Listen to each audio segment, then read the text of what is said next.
I see one fairly significant chink in the Big Ten's armor that Florida State and Miami will help solve.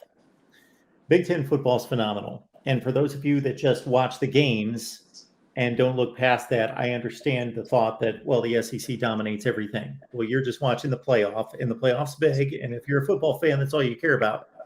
But if you look at TV ratings and rear ends in the seats and revenue, the Big Ten's right there with the SEC, if not has exceeded the SEC the last 3 football seasons. If you look at the TV ratings, they're phenomenal. Okay, the Big Ten goes 6, 7 deep quality programs. Elite 2 or 3, 6 or 7 really quality programs. The Big Ten has so much going for academically.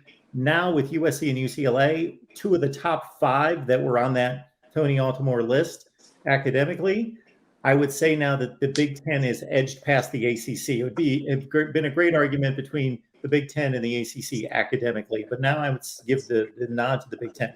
So in everything, sports, athletic, football, revenue, education, all that, the Big Ten, and they've got this LA to New Jersey, East Coast to West Coast deal. The only thing that's missing,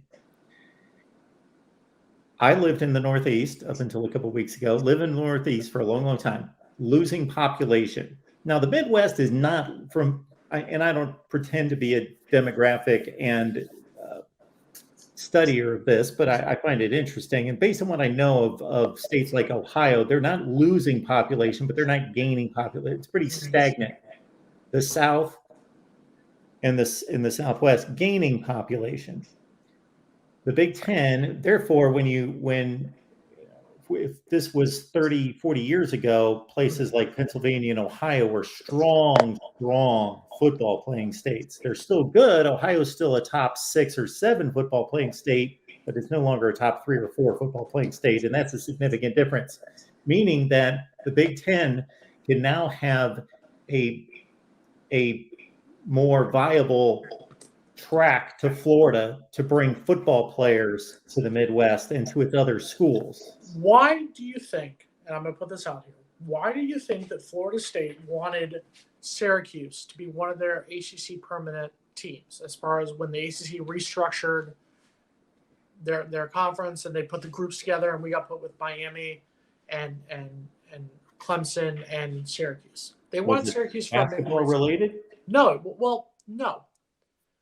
Syracuse's largest alumni base outside of the New York City area is in South Florida.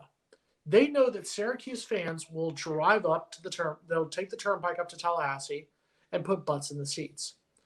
The amount of Ohio State fans, Ohio State alumni down here, Michigan fans, Michigan alumni, Penn State fans, Penn State alumni, the amount of both from retirees and from people my age, your age, who are down here, who are from fans or alumni of Big Ten schools is amazing. If you are, for example, I've said it before, the owner of the Miami Dolphins, Stephen Ross, a Michigan grad, man has given hundreds of millions of dollars to the University of Michigan, to his alma mater, and you're sitting here, you own Hard Rock Stadium where the Miami Hurricanes rent to play their games each season. If you want, you've got the ability to have your alma mater come down here. You've got the ability to sell that stadium out when Ohio State comes, when Penn State comes, when Notre Dame comes, when Nebraska comes, when USC comes. If you're, and I'm sorry, once again, I don't think Florida State would go to the Big Ten and dominate right away. I think Florida State would have a slightly better shot because I think there's more competition in the SEC right now than the Big Ten. That's not a knock against the Big Ten. I think Michigan's a very good team. Penn State's a very good team. Notre Dame is a very good team. But I think right now, as amongst elite teams, I think Ohio State is the only quote-unquote elite team right now in the Big Ten. But you've got Alabama and Georgia right now in the SEC. I think that right now, if you're a Florida State, you have to look at it from that money aspect.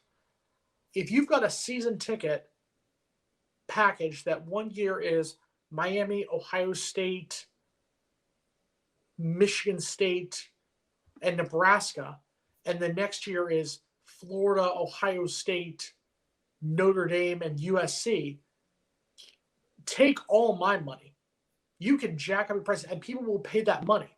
People are going to pay to watch Ohio State, Michigan, USC, Notre Dame a lot quicker than they're going to want to pay to watch Wake Forest, Duke, NC State. We joined the ACC to make the ACC a better conference in football, and we did. They made us a better basketball program. They enhanced our women's soccer program, is arguably the best women's soccer program in the country. They made us better in a lot of other sports. We made it a better football conference. It's time to move on at this rate. So the question is, though, and Tony brought it up earlier, the move right now, if it's a quick money move, is the SEC. And no, the SEC doesn't want Miami.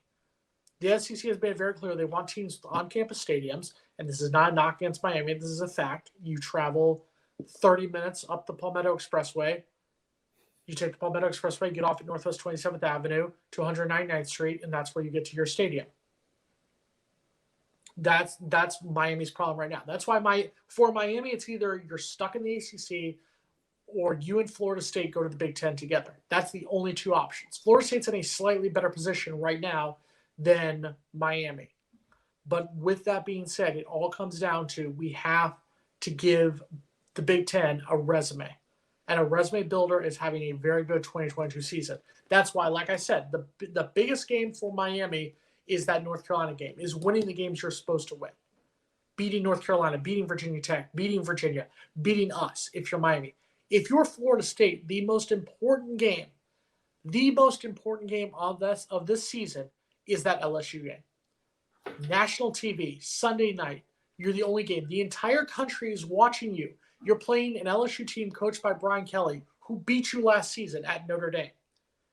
You go out there, and I don't think we need to blow out LSU, but if we look good and win the game, hell, 24-17, look good, win the game on national TV, you beat an SEC team, a team that's just 3 years removed from winning the national title. Obviously, they're not nowhere close to that same team, but 3 years removed from winning a national title. At that rate, you can come into the Miami game. Then you can maybe afford to lose a stupid game to Louisville, a stupid game to a Georgia Tech. You can't lose a lot of them, but if you lose a game or here, that's fine. But you have to come in with some resume-building games. Beating LSU is a resume-building game. I don't think, once again, I would like us to beat Clemson. I think you have to be very competitive. You need a 2016 game against Clemson where you're beating them and it comes down to the last minute or something like that. Or you need to beat Clemson at that rate. But you need something like that 2016 game to give the Big Ten to say, okay, Florida State is getting better. Florida State has improved over last season.